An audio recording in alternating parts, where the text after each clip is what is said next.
The draft gets interesting again from Arjun here at pick 9. The Cardinals, so he's kind of reenacting what happened last year with the Cardinals. Remember, the Cardinals had pick 3. They traded all the way down to like 10 or 11. Yep. And then back up to 6 to take Paris Johnson. And not just last year. This is a kind of trend, I guess, in recent drafts. Like the Eagles did their, down and up type of move. Like there's a few Dolphins did that a couple years ago. Yeah, there's a few teams recently that have taken that approach of let's trade down in the draft to get as big a haul as we can possibly get, because the team wanting to come up the furthest is A, the most desperate, and B, going to have to give up the most. And then let's take a little piece of that and jump back up a few spots where teams are less desperate to move, but, it's cheaper. So I think there's a few teams recently that seem to take that as an approach that, let's take a huge step down and then jump a little bit back up and sit in a more comfortable spot in this draft. And usually the way you and I parse this conversation is, if you're a team picking at 3, 4, 5, whatever, and you want to trade down, the debate you're having internally is you don't really want to lose the opportunity to draft a blue chip player, however that's defined, on your own board, what have you. And in this instance, I would say there's a blue chip player available, which is wide receiver Rome Odunze. So we've got the Cardinals are down at 11. They trade up to 9 to the Bears for picks 11 and 90. And, Bears fans might not love this. Yeah. But where this makes sense, what do they only have? 4 draft picks right now, the Bears? So if they could pick up, they drop 2 spots, pick up pick 90 in this scenario, so add the valuable extra draft pick, and then the Cardinals, through all their wheeling and dealing, they're happy about next year's third. They got 2 first rounders, so they're using 1 to come up and get Rome Odunze at 9. So now the Cardinals, instead of debating at 3, do I take Marvin Harrison Jr. or Malik Neighbors, still feeling pretty good about they got Rome Odunze and picked up pick 23. Particularly, if they view that trio of wide receivers the same way I do, being able to get out of that, pass on Marvin Harrison essentially, pick up that type of haul from the Minnesota Vikings, and then get Odunze, who might be right next to Marvin Harrison Jr. in terms of prospect ability anyway.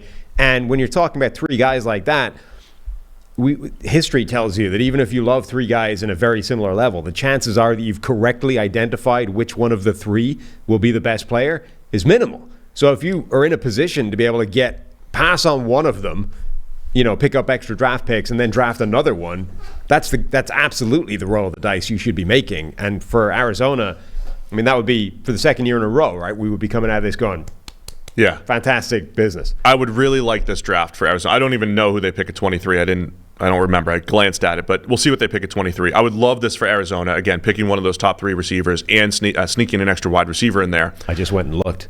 This would be a good haul. It'd be a good haul. I can't wait to be surprised. All right, pick 23. Remember what's happened here. The Vikings started with picks 11 and 23, but they traded up to pick number 4. This keeps saying number 5. To pick number 4 with the Cardinals. The Cardinals received 11, 23, and a 2023 third-round pick in Arjun's mock draft here. And they're going to take Jared Verse, the edge from Florida State. And if you're an Arizona Cardinals fan, love it. Yes, they took pick 11 earlier, traded up to 9, gave up pick 90, traded up to 9. So the Cardinals in this mock draft here sounds a lot like last year. They have picked up Rome Odunze at 9, Jared Verse at 23, plus a 2023 third-round pick to offset a third-round pick that they give up this year. So the Cardinals come into this mock draft with pick number 4.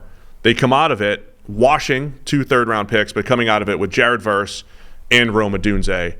And I would like that if I was Arizona. Absolutely.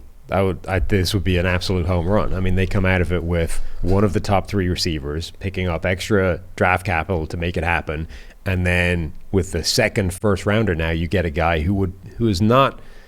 There are people that will have him number 1 as the edge rusher, like Dallas Turner, Latu, and Verse. So the big 3 when it comes to edge rushers, there are a lot of people that will have Jared Verse as the number 1 edge in this class. And you can see why if you look at his production. His PFF pass rushing grade, 4 years in his college career, one at a much lower level, and then Florida State for 2 years. It's gone 83.8, 83.9, 87.1, and 90.3.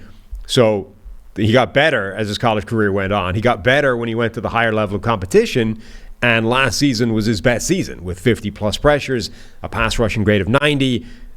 He's legit. Yeah, I like Verse a lot. I'd be excited if I was Cardinals here with this mock draft. Definitely. With this draft for the second straight year. Loving how they were wheeling and dealing. And this all goes back to them having the number 3 pick last year and being able to maneuver and add all these extra players. That would be a nice little thread to pull to see how that all came together, if this is how it comes together in real life. Cardinals pick a third time here, pick 27 from the Houston Texans last year via the Browns, right? Zach Frazier, starting center now out of West Virginia. So now the Cardinals come away with Rome Odunze at receiver, Jared Verse at edge, and Zach Frazier at center. 3 starters at massive positions of need for the Arizona Cardinals. Right, not as flashy, obviously, being a center, but, I mean, this is where you draft centers generally, and if you're taking a center in the first round, they're usually pretty good, and the Cardinals desperately need a center, or any upgrade, really, on the offensive line. So, I mean, as your third pick, can't hate it. No, I think that's another... It's a great 2-year stretch for Arizona if this is how it all plays out. This is what they were setting up last year to give them this flexibility to maneuver. And the more I think about it, the more I'm intrigued by Arizona trading out at 4 and just getting as big of a haul as they possibly can, as attractive as Marvin Harrison Jr. or Malik Neighbors would be there.